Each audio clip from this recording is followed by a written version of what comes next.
महाराष्ट्रातलं सरकारी शाळांमधलं इन्फ्रास्ट्रक्चर म्हणजे त्याला पायाभूत सुविधा म्हणतो आणि शिक्षकांची क्वालिटी सुधारून रिझल्ट चांगले आल्याशिवाय गरिबांना सुद्धा कर्जबाजारी होऊन प्रायव्हेट शाळांमध्ये आपल्या मुलांना पाठवावं असं जे वाटतं ते थांबणार नाही। 14 ते 19 माननीय देवेंद्रजी मुख्यमंत्री असताना यात सुधार करण्याची सुरुवात झाली, ज्यात प्रामुख्याने एवढं सगळं इन्फ्रास्ट्रक्चर देऊनही प्रायव्हेट स्कूलमध्ये जाणाऱ्या गरीब आईवडिलांच्या मुलांची 25% फी म्हणजे 25% ॲडमिशनची फी सरकार भरणार असा आपण निर्णय केला। त्यातून ही बऱ्याच शाळेत जायला लागली आणि जिल्हा परिषद महानगरपालिकेच्या शाळांना खूप पैसे द्यायला सुरुवात केली की पैसे घ्या पण इमारत चांगली उभी करा, ग्राउंड चांगलं उभी करा, शाळेला कंपाऊंड असलं पाहिजे, लायब्ररी असली पाहिजे, लॅबोरेटरी असली पाहिजे, मुलींची टॉयलेट नीट असली पाहिजे, शिक्षक चांगले असले पाहिजे। तर ह्या सगळ्यातून उत्तम प्रगती सुरू असताना सरकार गेलं आणि ते सरकार गेलेलं असताना काका कुठे हे कॉल घे बोलत आहे ना काका तू घे ना पटकन।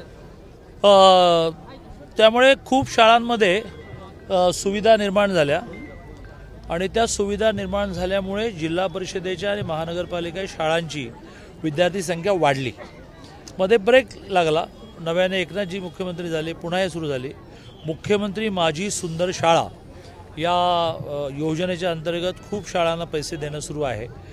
त्यातल्याच तालुक्यातल्या 3 शाळा 1, 2, 3 नंबरच्या त्यांचे सत्कार या ठिकाणी झाले आणि त्यामुळे आपल्या गावामध्ये 70 पासून शालेय विद्यार्थी असतानापासून येत असताना एक लहानपणी मनामध्ये स्वप्न होतं की बा आपल्या महाराष्ट्रामध्ये 7/12 ऑनलाईन मिळाला पाहिजे। तो मी महसूल मंत्री असताना केला, कारण त्या तलाट्याच्या मागे लागून माझा बाबा थकायचा। दुसरं शाळा चांगली असायला पाहिजे। तिसरं माझ्या गावातलं जे मंदिर 4.5 किलोमीटर डोंगरात आहे तिथे जायला रस्ता असला पाहिजे, ते मंदिर चांगलं असलं पाहिजे। तर त्यातल्या जवळजवळ सगळ्या गोष्टी सोनवडे घाटापासूनच्या गोष्टी पूर्ण करण्यामध्ये मला यश मिळालं। माझं राहिलेलं जे काम आहे ते प्रकाश आंबेडकर आमदार करता आहेत, त्यामुळे त्यांनाही माझा खूप सपोर्ट आहे। त्यांनी अटलजींच्या ओजस योजनेमध्ये जे शाळेला 1 कोटी मिळवले होते ते मधल्या काळात सरकार गेल्यामुळे ठप झालं, त्याला त्यांनी नवीन योजनेमध्ये टाकलं। बाबासाहेब आंबेडकरांच्या नावाने जी योजना सुरू आहे आणि ते स्वप्न आमचं पूर्ण केलं। त्यामुळे स्वाभाविक माझा भावनिक विषयाचं कारण खानापूर हा माझा राजकीय परिचय नाही। I am a actual citizen of Khanapur. मी प्रत्यक्ष खानापूरचा नागरिक आहे। निम्म गाव माझं नातेवाईक आहे। ही माझी वहिनी, ही माझी काकू, ही माझी मावशी, माझी शेतीवाडी आहे, माझा 7/12 आहे आणि महिन्यातून एकदा प्रकाशजींसारखं कोणीतरी आग्रह धरतंच आणि मी ती संधी सोडत नाही आणि खानापूरला येतो। दादा 2014 महाराष्ट्रात पुरेल अशा पद्धतीने आशय देणारे एक भाषण काल मुंबईमध्ये अमित शहानी केलेलं। अमितभाई हे खूप दूरदृष्टी असणारे आहेत आणि त्यामुळे त्यांनी त्यांच्या दूरदृष्टीच्या आधारे एखादी गोष्ट मांडली असली तर त्यांची माझी भेट होऊन आपने एक्झॅक्टली क्या कहा हे समजून घेतल्याशिवाय मी बोलणं हा खूप माझा ज्याला म्हणता येईल की त्यांचा अवमान केल्यासारखं होईल, माझा मूर्खपणा ठरेल। तर मी भेटले की विचारतो।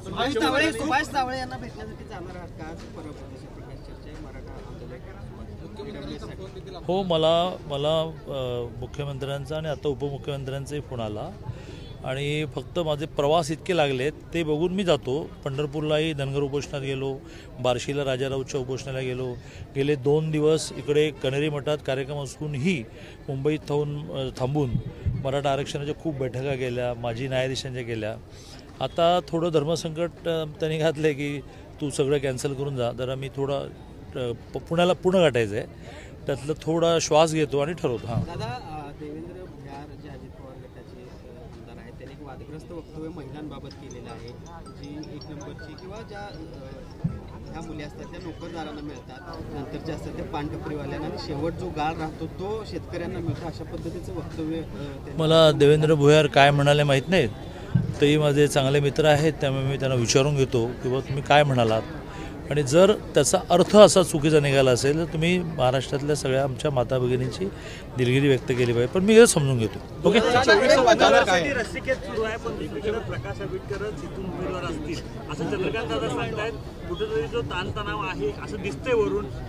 की मला कामगाराचा पोरगा असूनही मला असा सेन्स येतो की काय होईल।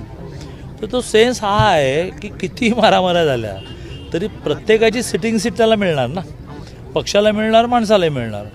माणसाला न मिळणं हे त्याचं कर्तृत्व नसेल तर नाही मिळणार. समजा बुदरगड राधानगरी ही सीट शिवसेनेला मिळणार, याच्या बाबतीत कोणी भविष्य करायला लागतो काय, तर शिवसेनेला मिळणार. मग तीच त्यांना मिळणार तर ते आबिटकरांना मिळणार, कारण आबिटकरांनी काम चांगलंच केलं आहे. आणि अन्यही कोणी शिवसेनेकडे मला दिसत नाही मग कोणी मागितलं पाहिजे. आबिटकरांनाच सगळ्यांनी नेता मानलं आहे. मग असं काहीतरी गुळमुळ उत्तर देणं, माहीत नाही, तिघे बसतायत, घोषित होईल तेव्हा कळेलच, असं माझा स्वभाव नाही. याच्यावर मला एखादं कोणते रागावेलसुद्धा, अरे असं कसं तू गावोगाव घोषित करत निघाला, तर गावोगाव काही घोषित करत निघालं नाही. तर इथे मला हे क्लिअर आहे की ही सीट एकनाथजींना जाणार, शिवसेनेला जाणार.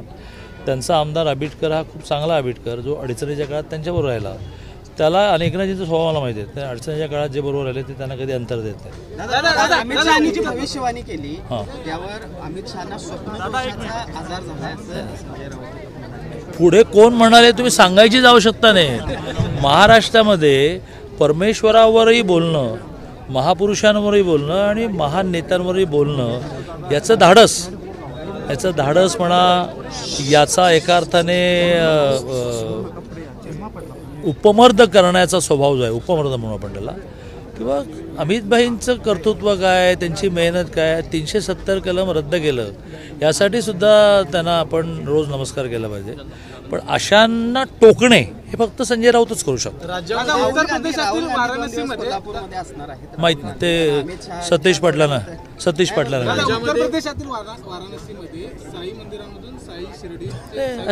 असे विषय तुम्हाला कुठून कळतात ते मला आश्चर्य आहे. मी तुमच्याकडून माहिती घेतो की काय प्रकरण आहे, मग बोलतो.